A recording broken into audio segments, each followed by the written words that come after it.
우리는 지난 시간에 그리스도인들의 가정 생활 가운데에서 특별히 아내의 그 역할에 대해서 살폈습니다.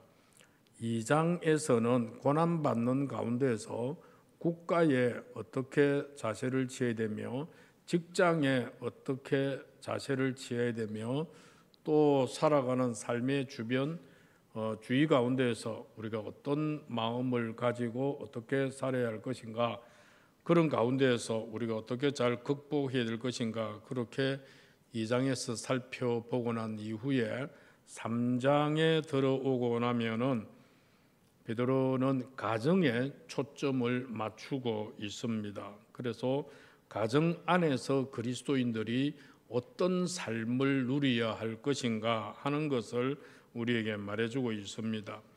아내의 자세에 대해서 지난 시간에 말씀하면서 첫째, 아내는 왜 순종해야 되느냐, 남편에게 순종해야 되느냐, 주님의 명령이기 때문에 순종해야 된다.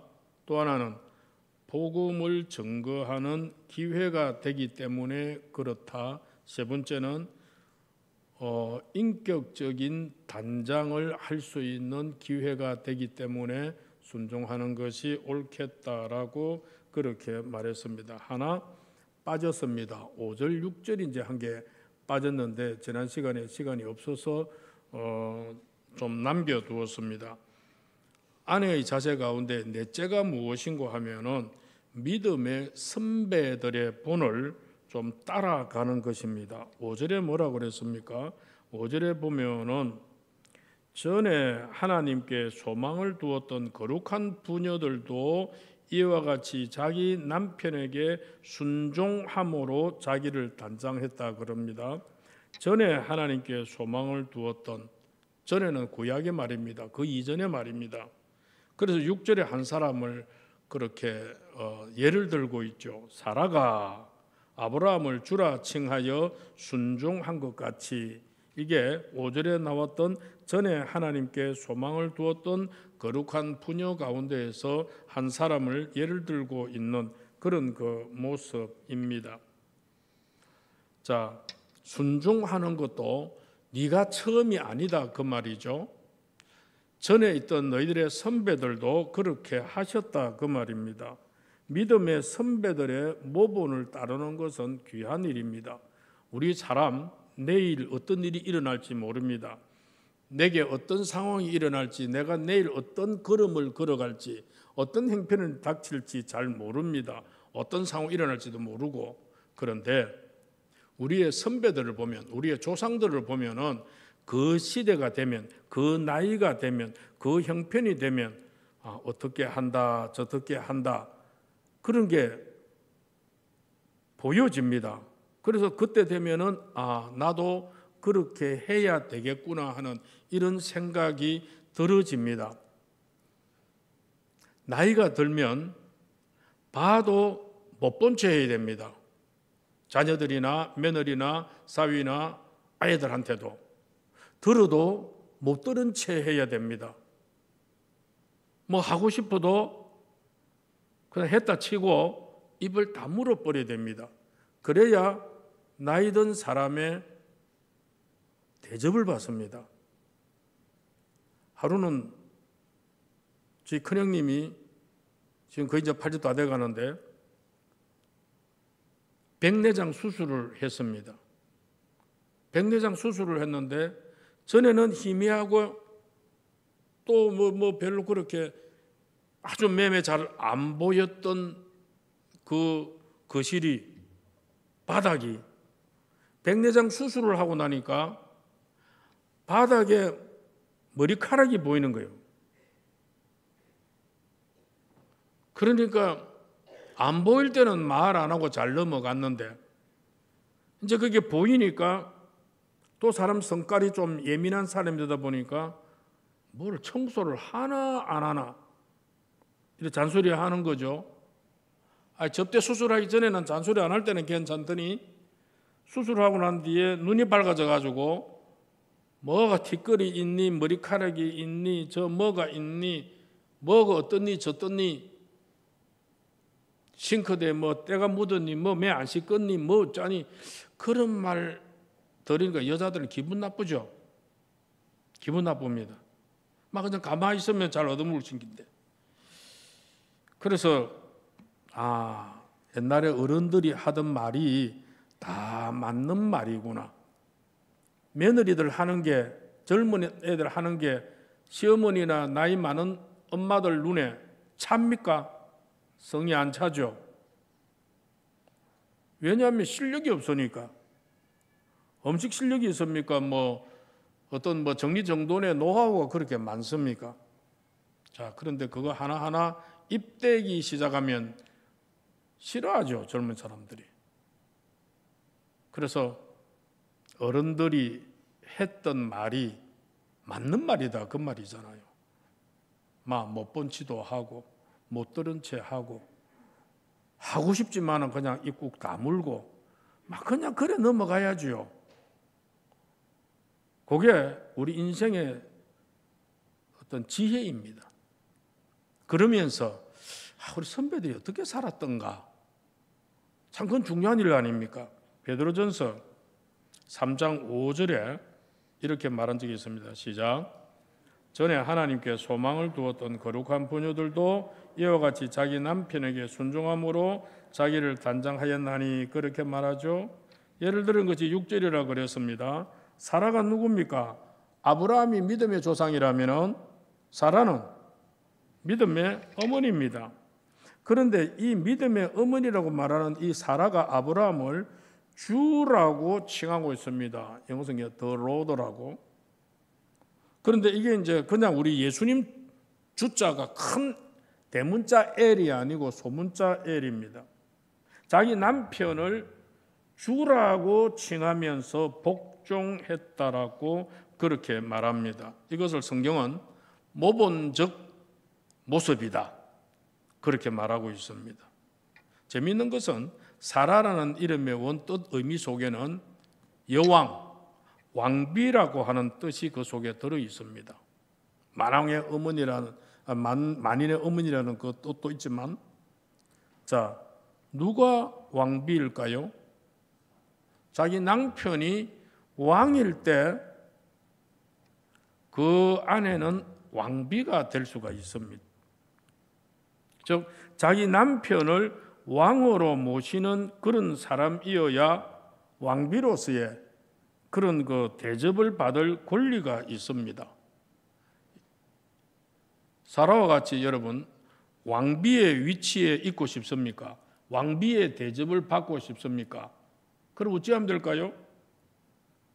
여러분의 남편을 어떻게 모셔야 할까요? 어떻게 모셔야 할까요? 왕으로 모시면 됩니다. 임금으로 모시면 된다, 그 말입니다. 모든 여성들의 마음속 깊은 곳에는 다 여왕이 되고 싶고 왕비가 되고 싶고 그런 그 깊이 있는 의식이 그 속에 포함되어 있습니다. 이걸 심리학자들은 여왕 컴플렉스라 그렇게 말하기도 합니다. 모든 여성들의 마음 밑바탕에는 여왕같이 왕비 같은 그런 대접을 받고 싶어 하는 심리가 있습니다. 그런데 그렇게 되기 위해서는 아내들이 남편을 어떻게 대접해야 할까요? 왕으로 대접해 주셔야 됩니다. 지금 내 마음에 이 남편 별로 이 꼴값도 안 되는 거 이렇게 혹시 여겨질지 몰라도 여러분들이 남편을 꼴값도 안 치주고 완전히 묵살을 내고 나면은 여러분들은 높아질 것 같습니까? 남편을 하잘것없이 문대해버리는 그런 여인들은 옆에서 보면 어떻게 보일까요? 아주 천박하게 보입니다. 저 여자도 똑같은 거지 뭐 그런 생각이 든다라는 말입니다. 혹시 술 마시고 들어와도 너무 신경질 내지 마시고 어떻게 대접해 주라고? 왕으로 대접해 주십시오. 술 취해 들어오는 그런 남편 좋아할 아내 있습니까? 세상에 있을까요? 아무도 없습니다. 그러나 신경질 내면서 욕 퍼붓지 말고 술 한잔 먹고 들어오시거들랑 폐하 이제 들어오시나이까. 오늘도 돈 버시느라고 얼마나 고생이 많았습니까? 그러면서 한번 섬겨보십시오. 그런 식으로 하면은 감동 안 받을 남편이 누가 있겠나. 남편 강한 듯 해도 남자들 사실 약합니다. 아브라함이 갈대아 우르를 떠날 때 갈 바를 알지 못하고 떠났다 그랬어요. 어느 날 남편이 이렇게 말하는 그 광경을 한번 상상을 해보세요. 여보, 하나님이 우리들어 이삭 가라고 하셔. 그런데 어디로 가라라고 목적지는 없어. 그냥 떠나라고 해. 어쩌지? 그럼 아내 된 여러분들은 어떻게 대답해야 할까요? 만일 그때 사라가 바가지를 끌었으면 아브라함이 떠날 수 있었을까요?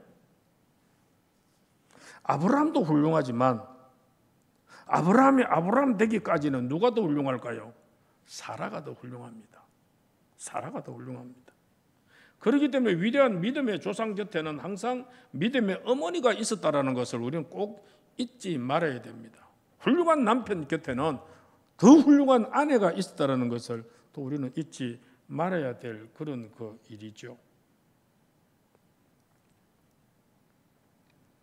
사랑하는 우리 아내와 아내 되실 우리 청년, 여청년, 여자 여러분, 앞서간 믿음의 여성들의 본을 따라서 남편을 향한 이 순복의 태도 아주 중요합니다. 여자들에게, 아내들에게 말하면서 1절에도 뭐라고 그랬습니까? 1절에도 아내들아 이와 같이 자기 남편에게 순종하라. 아내들에게 마지막 말하는 6절에도 사라가 아브라함을 주라 칭하여 순종한 같이 일관되게 아내와 남편과의 관계에서는 순종입니다. 여자가 지배하지 마라 그럽니다. 남편을 다스리지 마라 그럽니다. 잘 구슬러서 내 소나기 안에 넣어라 이 말입니다. 그래서 남편들은 그냥 바로 그냥 꺾으려고 하면 안 됩니다. 잘 구슬르고 잘 꼬셔가지고 그냥 이렇게 안으로 들어오도록 그렇게 만들어야 되는데 지혜롭게 하셔야 돼요. 그런 그 우리 내면적 인격 단장까지 잘 감당하면서 이 관계들을 잘 감당하면 좋겠다 그렇게 싶습니다. 그래서 우리 교회 아내 된 여러분 또 아내가 될 그런 여러분들 이런 원칙에서 벗어나 가지고 가정이 깽판되는 일이 없도록 또 남편과 싸우고 불화가 일어나는 일들이 없도록 그렇게 했으면 참 좋겠다 그렇게 싶습니다. 그 다음에 이제 7절입니다. 오늘 주보의 제목이 뭡니까? 근데 원래 제목은 뭘까요? 전번에는 아내의 자격입니다. 그럼 오늘은 남편의 자격이라 해야 되죠. 그래서 제가 남편의 자격으로 섰다가 별 재미가 없어요. 그래서 저도 이 남편이라는 위치에 있으면서 좀 실제적인 부분 제목으로 쓰면 어떨까 그런 생각에 이 제목 잡았습니다. 한 번 더 뭐라고요? 아멘입니까? 여자분들은 크게 아멘 하십시오. 그래 남자들 잘하죠. 7절 한 절에 그냥 조지고 있습니다. 남자에 대해서 아주 한번 읽을까요? 시작. 남편들아 이와 같이 지식을 따라 너희 아내와 동거하고 그를 더 연약한 그릇이요 또 생명의 은혜를 함께 받을 줄 알아 귀히 여기라. 이는 너희 기도가 막히지 아니하게 함이라. 이 7절의 한 절이지만은 여기에 참 그 남편으로서 해야 될 자세들이 많이 들어가 있습니다. 한 4가지 부분으로 나누어서 좀 생각을 할 텐데 지금까지 여러분 남편으로서 어떻게 살아왔던지 그거 내 잘 살아왔다, 내 남편 역할 잘했다, 뭐 그런 사람 있을 거고, 늘 우리 남편들은 그렇습니다. 좀 더 잘해야 될 건데, 좀 더 잘했어야 되는데, 괜히 이 남편 자존심, 존심, 요거 가지고 괜히 여자한테 큰 소리 치네, 감 질렀네, 뭐 이런저런 이제 생각들 속에 들 때가 참 많이 있습니다. 오늘 이 시간에는 다 내려놓고 성경이, 하나님의 말씀이 우리 남편들에게 뭐라고 하는지를 좀 잘 들으면서 이제 그렇게 해야 되고, 성경대로 살아야, 우리 뭐대로 살아야 할까요? 성경대로 살아야 되죠. 자, 말씀대로 살아야 될 줄로 믿습니다. 그래서 이 말씀이 오늘 뭐라고 그러는지 살펴볼 때에 첫째가 뭐냐 하면은 지식의 영역입니다. 이와 같이 지식을 따라 그랬습니다. 자, 남편은 아내에 대해서 지적인 책임이 있습니다. 지적이라는 게 뭘까요? 지적이라는 거, 알미죠. 안다 이 말이죠. 남편은 아내에 대해서 좀 잘 알아야 됩니다. 어쩌면 또 우리 남자는 여자에 대해서 좀 잘 알아야 되고, 좀 더 협의로 들어가 가지고 남편은 자기 아내에 대해서 좀 잘 알아야 된다 그 말입니다. 그런데 일반적으로 자기 아내에 대해서 잘 모릅니다. 무지합니다. 자기와 같은 줄 압니다. 어떤 우리 교회 여집사님이 집이 일이 바쁘고 하기에 살까마이를, 나랏가마이를 그냥 한가마에서 번쩍번쩍 들고 올렸답니다. 트랙터 싣고 경우 싣고. 그러니까 그 남편은 우리 안에 저렇게 힘이 원래 있는갑다라고 그렇게 생각을 했답니다. 여자가 무슨 힘이 있어가지고 그렇게 한가마이를 어떻게 올릴까요? 어쨌든 일 빨리 끝내야 되고 일 빨리 추내야 되니까 정말 이를 악물고 온 힘을 다해서 그렇게 했죠. 그건 다 그런 건 아니잖아요. 그런데 남편은 그렇게 하니까 우리 아내가 살감이, 나랏감이 한감이 떠는 내 아내다, 그런 식으로 알면 안 되잖아요. 남편은 정말로 아내에 대해 잘 아셔야 되는데, 이제 아내의 생년월일을 아십니까? 남편 되시는 여러분, 그 정도는 아시겠죠? 결혼 기념일 아십니까? 이파주 집사님, 몇 년 몇 월 며칠입니까? 예? 몇 년도? 모르잖아. 몇 년도는 모르잖아 지금. 81년도요? 저 봐라, 왔다 갔다 하지 마시오.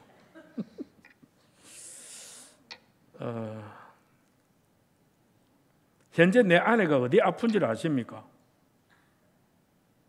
내 아내의 혈액형은 아십니까?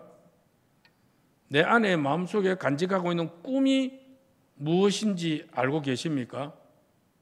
내한테 시집 오는 바람에 자기의 꿈을 다 내려놓고 살아가는데, 그래도 형편이 되지만 나는 이걸 좀 하고 싶어 하는 그런 그 아내의 꿈에 대해서 알고 있습니까? 내가 몰랐지만 우리 아내가 특별히 소질이 있는 그런 부분들 잘 아십니까? 아시는 건 지금 제가 질문 요 정도 했지만은 사실 남편의 아내에 대해서 모르는 게 참 많습니다. 그렇다면 잘 알려고 하면 어떻게 할까요? 지속적인 대화가 있어야 합니다. 그리고 아내에게 관심이 있어야 합니다. 남편이 아내를 향해 관심을 가지고 대화를 나누는 그것이 바로 사랑이죠.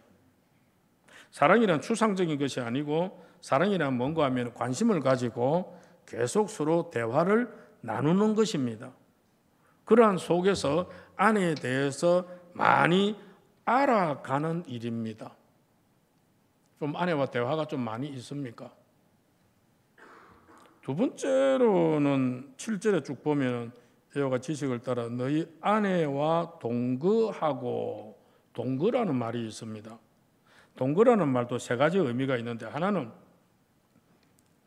그 성생활에 대한 그런 그 책임 요소입니다. 남편은 아내의 성적인 필요를 채워주고 있는가? 그래서 성생활에 책임을 다하고 있는지 이 부분에 대해서는 고린도서 7장과 히브리서 11장, 13장을 묵상해 보면은 부부의 성생활에 대한 부분들을 더 많이 강조하고 있고, 이 성적인 부분에 아내와 남편에 대한 책임들이 거기에 나와져 있습니다. 둘 다 책임이 있습니다. 잘 감당해야 됩니다. 두 번째는 이 동거라는 말 중에는 서로 시간을 낸다는 이 의미가 그 속에 포함되어 있습니다. 동거하려고 하면은 시간을 좀 내야 합니다. 우리 남편들에게 참 좀 아쉬운 것은 아내를 위해서, 아내가 좋아하는 걸 위해서, 아내를 위해서 시간을 좀 잘 내느냐 이 말입니다. 우리 남자들은 직장 동료를 위해서는 시간 잘 냅니다. 친구를 위해서 시간을 잘 냅니다. 그러면서 아내를 위해서는 시간을 잘 내지를 않는 경우가 허다합니다. 또 누구에게 물어볼까요? 또 어떤 남자의 이름이 불려질까 싶어 조마조마할까 싶어서 이제 안 부르겠습니다. 우리 반주사님은 저하고 친구가 되어 편하게 제가 좀 불렀습니다. 그래서 아내를 위해서 시간을 내는 것이 다른 데 시간 내는 것 못지않게 시간을 좀 내는 게 있어야 된다 그 말입니다. 아내와 시간 낸다는 거. 그 다음 또 하나 이 동거라는 여기에 삶을 나눈다 뭐 같은 그 시간을 낸다는 거기에도 좀 포함되지만은 삶을 나눈다라는 의미가 있습니다. 이 동거한다라는 이 말, 아내와 함께 동거하고 이 말은 그냥 하룻밤 자고 나가는 것을 의미하지 않습니다. 우리 남편에게는 사실 우리의 가정이 하숙집 같아서는 안 된다 그 말입니다. 밥만 먹고 잠만 자고 나가는 그런 집이 돼서는 안 된다 그 말입니다. 이게 지금 허다합니다. 어쩌면 바깥에서 일하고 오시는 게 스트레스도 많이 받고 힘도 많이 들고 그러다 보니까 집에 오면 막 마음이 팍 놓이고 그래가지고 막 아무것도 하기 싫을 때가 아마 있을 겁니다. 그러면 진짜 입 다물고 그냥 막 밥 먹고 그냥 잘 자는 경우가 있지요. 전에 그 말을 했습니까? 제가 강도사 때 SFC 간사를 하면서 교회에서 오전에 제자훈련 성경부 시키고 점심 먹고 나서 오후에는 월요일에는 포항 간호전문대학, 그 다음에 화요일은 포항 일대, 그 다음에 신라대, 그 다음에 경주 동국대, 그 다음 토요일에는 포항 공대 이렇게 들어서 애들하고 바빌스터디 가지고 그럼 저녁에는 그날 가졌던 애들하고 또 친교라는 게 있어야 되죠. 또 그날 모임 참석 안 했던 또 애들 또 만나야 되고 그러면 저녁까지 그렇게 하고 그때는 차도 없으니까 그래서 버스를 타고 뭐 타서 집에 돌아오면 보통 한 10시 반 이래 되어집니다. 그럼 저는 저 딴에는 굉장히 힘들었습니다. 오전 내도록 오전 한 2시간 그 성경부 시킨다고 제자훈련 시킨다고 계속 이 입을 사용했죠. 오후에 학생들 만나서 계속 바이블 스터디 한다고 했죠. 저녁에 또 애들 만나서 또 막 대화 한다고 했죠. 아무리 젊을 때라도 체력이 딸리고 얼마나 피곤할까요? 그럼 집에 딱 들어오면은 아무 말도 하기 싫어요. 입이 아파가지고. 그것도 29살 때입니까? 30입니까? 그럴 때니까. 그런데 너무 힘들어가지고. 그래 집에 오면은 뭐 저녁은 굳이 하다가 먹고 이래가서니까 씻고 나면은 그대로 그냥 엎어져요. 그 뒤에 우리 집사람하고 참 다툰 적이 있습니다. 자기를 진짜 사랑하느냐고. 그때 이제 우리 애들, 작은 애가 돌 지났을 때니까. 돌 지나 1살, 2살 때 그럴 때니까. 그 무슨 그런 말 하느냐고 내가 되물으면은 나는 하루 종일 뭐 전도사 마누라가 뭐 누가 되면 만날 사람이 있습니까? 어디 댕길 때가 있습니까? 아들이 키우고 한다고 뭐 그거 하루 종일 육아하고 남편 기다리고 전적 혼자 묵고 늦은 밤이 됐는데 신랑이 돌았는데 하나도 오늘 무슨 일이 있었노, 재미있었노, 어떻게 했나, 아는 잘 컸나, 어쨌나, 이런 이야기도 없이 그냥 들어 누워 보니까 도대체 이 양반이 내를 좋아하는 기가 안 좋아하는 기가 이게 막 사실 확 마음에서 막 의문이 생길 정도로 그렇게 되어요.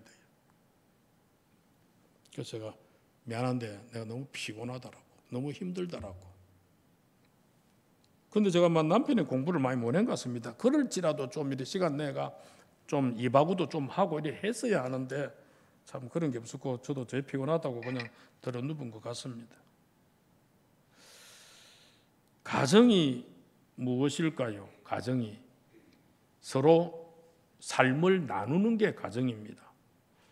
자, 지금까지 여러분 퇴근해서 집에 오셔가지고 어떻게 살았든지 간에 하숙생이 되지 마시고요. 동거라는 이 말을 생각하고 시간을 내시고 삶을 나누고 집에는 오늘 당신은 하루에 어떤 일이 있었는지를 물어보고 또 나누고 오늘 나는 회사에서도 이런 일 저런 일도 있었고 그래 함께 서로 삶을 나누고 공감하는 이런 부분이 있어야지요. 그 다음에 또 하나 여기에서 하나 우리 생각해야 될 능력은 그를 더 연약한 그릇이요. 연약한 그릇. 연약한 그릇은 왜 연약하다 할까요? 이건 깨어지기 쉽다 이 말입니다. 앞에 보일러 좀 꺼주세요. 더운데요. 아내가 어떤 존재란 말입니까? 깨어지기 쉽다 그 말입니다. 여러분 깨어지기 쉬운 그릇을 정말로 한번 들고 있다가 시멘 바닥에 한번 널짜 보십시오. 깨어지면서 소리는 어떨까 할까요? 아주 요란하죠. 그래서 정서적으로 아주 민감한 그런 그 아내들입니다. 정서적으로 아주 민감성이 뛰어난 이 아내들 앞에 우리 남편들이 어떻게 해야 될까? 연약한 그릇을 다루듯이 아내를 다루어야 한다 그 말이죠. 여인의 행복, 아내의 행복은 큰 것에서 오는 것이 아니라 작은 것에서 온다라고 하는 것을 좀 아셔야 됩니다. 너무 무뚝뚝한 우리 남편들, 예민하지 못한 남편들, 아주 어떤 정서적으로 어느 부분에 좀 이렇게 생각이 좀 무딘 우리 남자들 많습니다.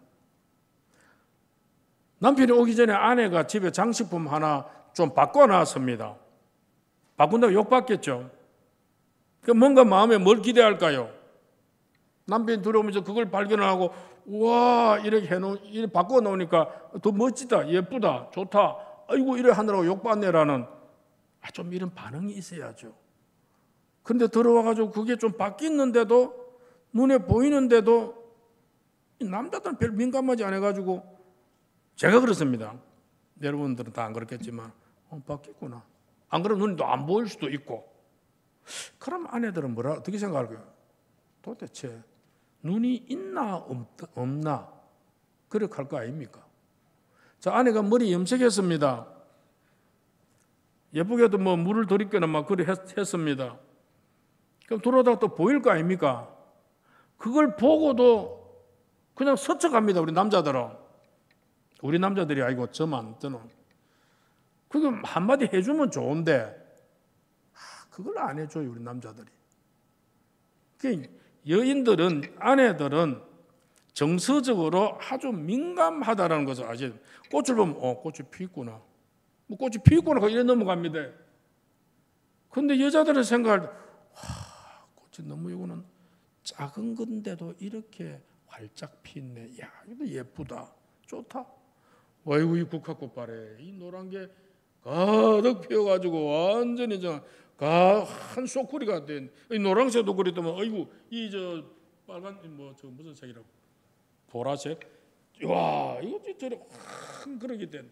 이야 좀 풍성하다. 여자들은 그렇게 생각을 합니다. 그 남자들은 좀 잘 피네. 색깔 좀 좋네. 여자 아내 여러분들도 이 남편들이 무뚝뚝하다는 것도 조금 이해해 주시고, 지금 이제 남편들 잘 들으시오, 그런 제목이기 때문에 그렇다 하는 걸 아셔야 됩니다. 그래서 아내들이 머리 염색을 안 해도 들어가도 보고 염색을 했으면은 머리 잘 나왔네, 색깔 예쁘네, 전문 색깔보다 어머니 이 색깔이 더 파이닥하지 말고 솔직히 좀 파이더라도 조금 더 잘 보이네, 그렇게 해줘버리고, 집에 돌아왔는데 맨날 추리닝 입고 있다가 오늘은 쪼껭이 좀 이쁜 홈페이지 입고 있으면 아따 오늘 참 이쁜 거 입었네 해주든지, 좀 그런 거 하나하나에 좀 이렇게 관심을 가지는, 이게 정서적인 부분, 정적인 부분, 그 영역에 연약한 그릇이라는, 그걸 우리 남편들이 좀 깨우쳐야 된다, 그 말입니다. 제가 오늘 사실은 예배 시작하면서 성가대 좀 흩어버리고 전부 부부끼리 손잡고 다 앉아라 이래 한락했습니다. 그래 한락했는데, 아따 목사님 뵐라고 그러면 뭐 또 그런 것까지 한우 이래 할까 싶어가지고 막 그냥 가만 놔뒀습니다. 이럴 때 이제 남편 손잡고 아내들이 탁 남편 쳐다보면서 잘해라잉 이렇게 해야 되는데, 우리 남자들이 하는 거라는 거는 고작 피곤하다, 밥도 자야겠다, 그것뿐입니다. 아내는 드라마 보려고 그러는데 가봐라 이러면 빼들어가지고 스포츠 틀어보고, 그게 접니다. 그래서 저는 아내를 좀 쥐고 있죠. 그것도 못하는 남편들이 있을 겁니다. 어쨌든 여러분, 남편들은 이 본문에서 아내를 참 연약한 그릇으로 여기라, 이 말은 참 귀하게 여기고 조심스럽게 다루어라 이 말이죠. 잘못 다루면 그릇 놓쳐버리면 깨지잖아요. 아내들은 참 조심스럽게 관심 있게 그렇게 좀 보라, 그 말입니다. 마지막으로 하나 더 중요한 것은 7절 한번 떼어줄래요? 한번 떼어줘 보이소. 자, 시작. 남편들아 이와 같이 지식을 따라 너희 아내와 동거하고 그를 더 연약한 그릇이요 또 생명의 은혜를 함께 이어받을 자로 알아 귀히 여기라. 이는 너희 기도가 막히지 아니하게 함이라. 연약한 그릇, 그 다음 나오는 게 뭡니까? 생명의 은혜를 함께 이어받을 자로 알아라. 그래 귀히 여기라. 이 부분입니다.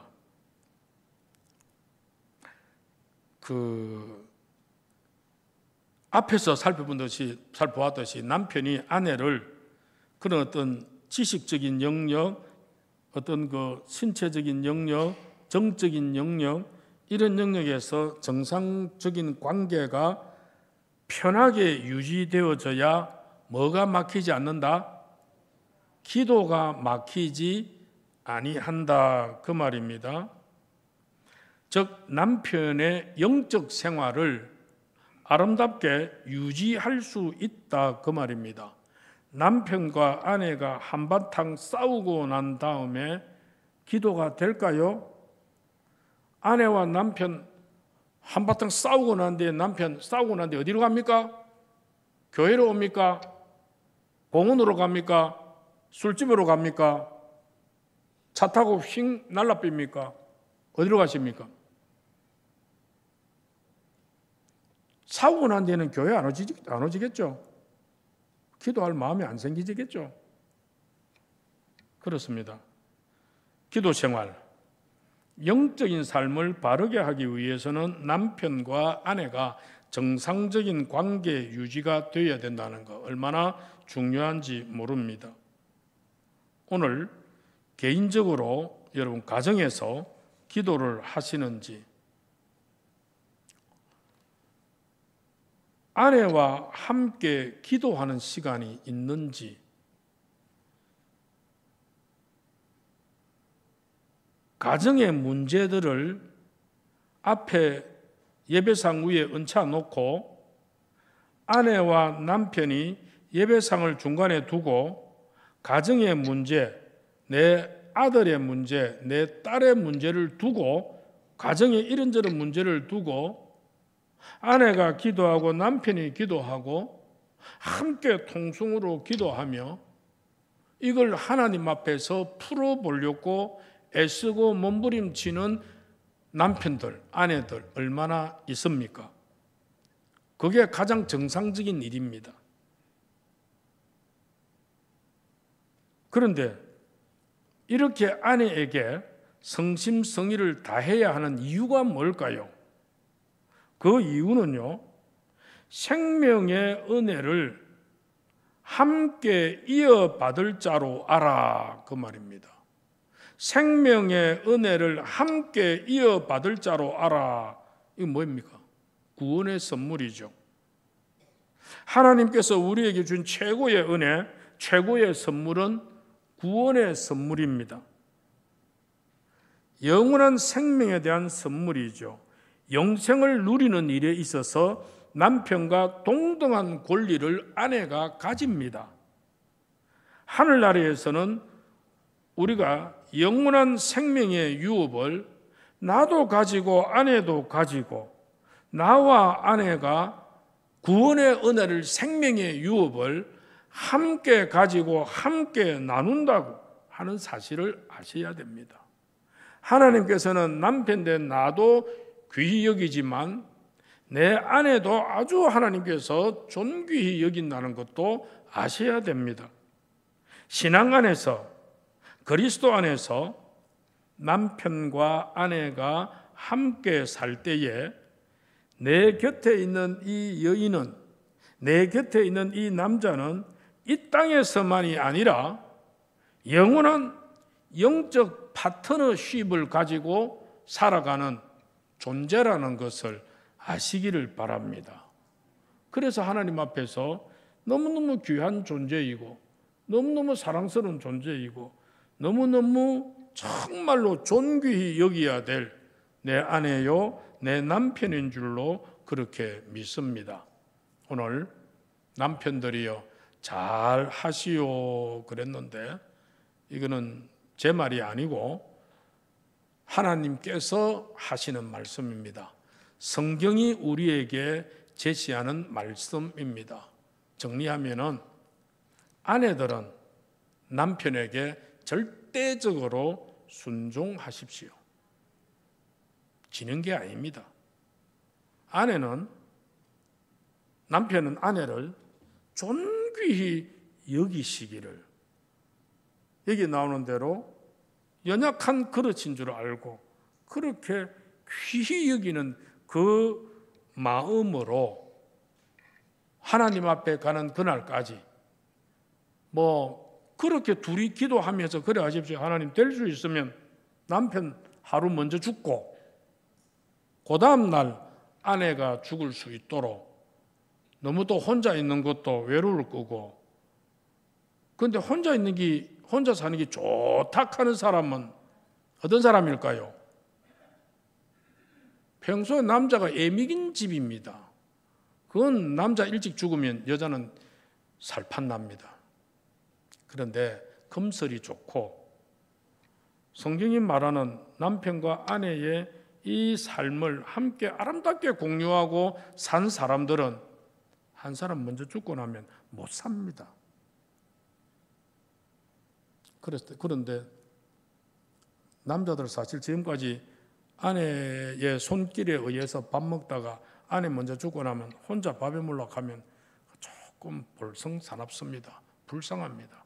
그러니까 우리 남자들이 보통 옛날부터 하는 어른들의 말은 남자가 하루 먼저 죽고 그 다음 날 아내가 죽으면 제일 좋다. 근데 병치하지 말고 건강하게 살다가 수가 다 되어서 그렇게 죽으면 자식들에게도 큰 복이 되어질 것이다. 너무 비참하게 또 죽으면 그것도 또 그렇잖아요. 그래 죽음에 대한 준비도 예배상을 앞에 놓고 아내와 남편이 기도할 때도 하나님 우리 부부 잘 죽게 해 주세요. 지금 아멘 하는 사람이 나이가 많은 사람이요 젊은 사람이요 그렇게 기도하면서 하나님 앞에 준비해야 됩니다. 그럴 때 우리가 기도하면 우리의 소리를 우리 입으로 말하는 것을 하나님이 들으신다 그랬죠. 아멘입니까? 그건 아멘해 주셔야 되죠. 우리가 말하는 것을 하나님이 들으신다 그랬습니다.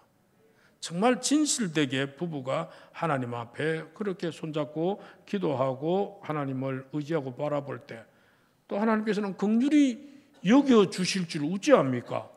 또 하나님 들어주시는 하나님이시니까. 그렇게 해서 참 우리 그리스도인들의 부부들은 참 예뻤으면 좋겠습니다. 살만했으면 좋겠습니다.